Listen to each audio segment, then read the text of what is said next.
Hey everybody.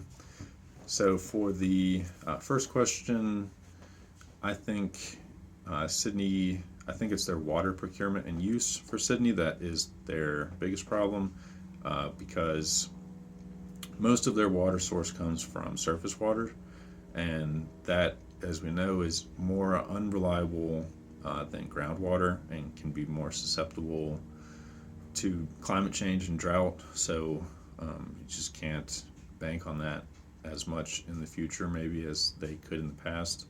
And they have a lot of dams and water storages throughout the region. There's 11 or more than 11.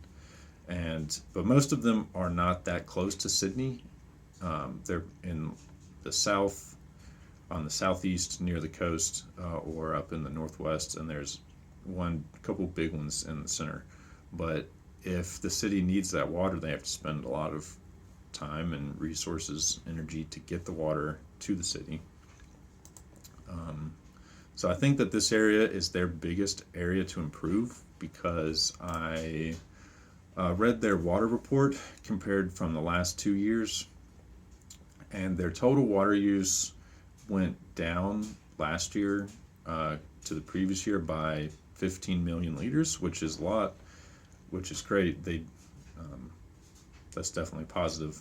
But the volume of drinking water saved by using recycled water also went down, which is just in the wrong direction for that.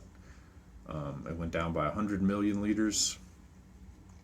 So I think that's a strategy they can try to implement more to make their water system more sustainable in the future, is have a bigger recycled water system and maybe use it for potable sources and not just green space use and things like that. And they currently only have one desalination plant, which feeds the metropolitan area directly of Sydney.